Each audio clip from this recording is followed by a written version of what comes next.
بسم اللہ الرحمن الرحیم۔ السلام علیکم محترم ناظرین، میاں بیوی کے لیے ایک بہترین مثالی قصہ پیش خدمت ہے۔ چودھری صاحب نے اپنی بیوی ثریا کو طلاق دے دی۔ طلاق کے بعد انہوں نے بیوی سے کہا، تم اپنے گھر چلی جاؤ۔ بیوی بولی، میں ہرگز گھر نہیں جاؤں گی، اب اس گھر سے میری لاش ہی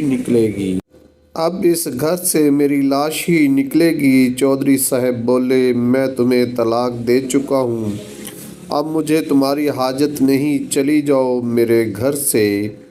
بیوی بولی، میں نہیں جاؤں گی، آپ مجھے گھر سے نہیں نکال سکتے جب تک میں عدت پوری نہ کر لوں، تب تک میرا خرچ بھی آپ کے ذمے ہے۔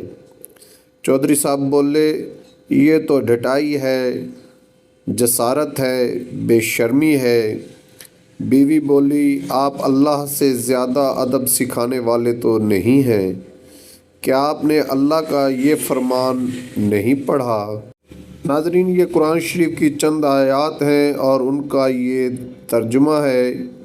اے نبی، اپنی امت سے کہو کہ جب تم اپنی بیویوں کو طلاق دینا چاہو تو ان کی عدت کے دنوں کے آغاز میں انہیں طلاق دو اور عدت کا حساب رکھو، اور اللہ سے جو تمہارا پروردگار ہے ڈرتے رہو۔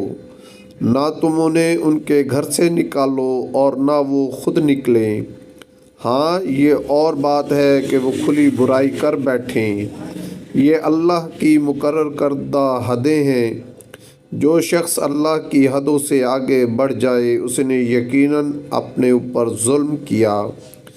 تم نہیں جانتے، شاید اس کے بعد اللہ تعالیٰ کوئی نئی بات پیدا کر دے۔ چودھری صاحب نے غصے میں اپنا کپڑا جھاڑا اور یہ بڑبڑاتے ہوئے گھر سے نکل گئے، اللہ کی قسم، اس عورت نے تو عاجز کر کے رکھا ہے۔ بیوی مسکرا کر رہ گئی، کچھ بولی نہیں، اپنا حوصلہ مضبوط رکھا۔ اب جان بوجھ کر بیوی نے روزانہ کا یہ معمول بنا لیا کہ کمرے میں روم فریشنر سے اسپرے کرتی، آخر میں خود بھی سجتی سنورتی، خوشبو لگاتی اور گھر کے اندر چودھری صاحب کے آنے جانے کے راستے میں بیٹھ جاتی۔ چودھری صاحب 5 دن سے زیادہ صبر نہ کر سکے اور پھر انہوں نے زبان سے نہیں بلکہ عملی طور پر بیوی سے رجوع کر لیا۔ ایک دن بیوی نے ناشتہ بنانے میں کچھ تاخیر کر دی۔ چودھری صاحب نے غصے میں کہا، یہ تمہاری طرف سے میرے حق میں کوتاہی ہے، یہ ایک مومن عورت کا سلوک نہیں ہے۔ بیوی بولی، اپنے مومن بھائی کے کام کو 70 مرتبہ بھلائی پر محمول کرنا چاہیے۔ ایک گمان رکھنا انسان کی بہترین صفات میں سے ایک ہے۔ جو شخص لوگوں کے ساتھ اچھا گمان رکھتا ہے وہ ان کی محبت حاصل کرتا ہے۔ چودھری صاحب بولے، یہ سب کہہ دینے سے تمہارا جرم کم نہیں ہو جائے گا۔ کیا تم یہ چاہتی ہو کہ میں بغیر ناشتہ کیے گھر سے چلا جاؤں؟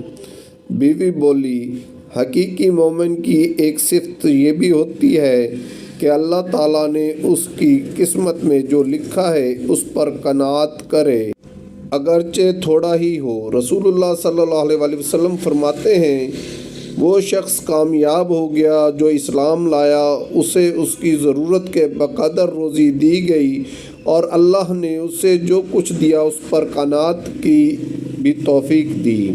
چودھری صاحب بولے، اب تو میں ہرگز کچھ نہیں کھاؤں گا۔ بیوی بولی، افسوس، آپ نے ان باتوں سے کوئی سبق حاصل نہیں کیا۔ چودھری صاحب نے بیوی کی بات پر دھیان بھی نہیں دیا اور غصے میں گھر سے نکل گئے۔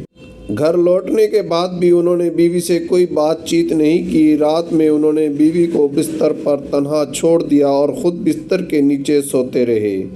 چودھری صاحب کا یہی حال رہا یہاں تک کہ 10 دن اور 10 راتیں گزر گئی۔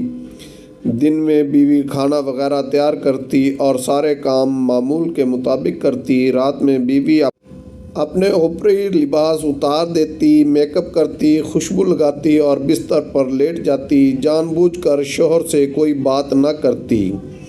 11ویں رات پہلے تو چودھری صاحب معمول کے مطابق بستر کے نیچے لیٹ گئے، لیکن پھر تھوڑی ہی دیر میں بستر پر آگئے۔ بیوی ہنسنے لگی اور بولی اب آپ کیوں آئے ہیں؟ چودھری صاحب میں پلٹ کر واپس آ گیا ہوں۔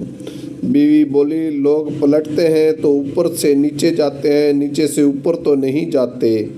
چودھری صاحب نے مسکراتے ہوئے کہا بستر پر جو مقناطیس ہے اس میں زمین کی قوت کشش سے زیادہ پاور ہے۔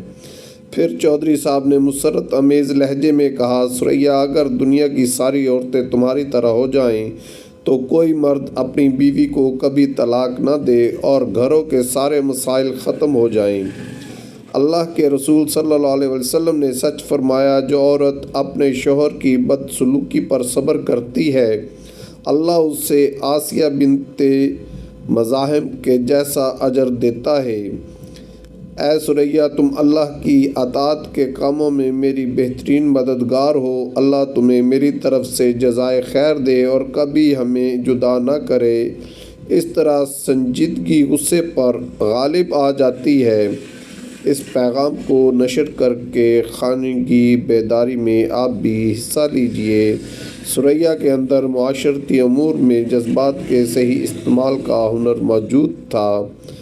کیا آپ جانتے ہیں ہر عورت کے اندر ایک ثریا ہوتی ہے، ہر وہ عورت جو اپنے رب سے مناجات کرے، اس حقیر دنیا کے بجائے جنت کے حصول کے لیے تگ و دو کرے، وہ ثریا ہے، وہ نجیہ ہے۔ اللہ ہم سب کو جہنم کی آگ سے نجات دے۔ یہ بہت دلچسپ کہانی ہے، اسے شادی شدہ مردوں اور عورتوں کو بھیجیے۔ اس میں دونوں فریقوں کے لیے عبرت ہے، نصیحت ہے اور ایک سبق ہے اور دلچسپی ہے۔ ویڈیو اچھی لگی ہو تو لائک کیجیے، شیئر کیجیے اور میرے چینل مہکتے الفاظ کو سبسکرائب کریں۔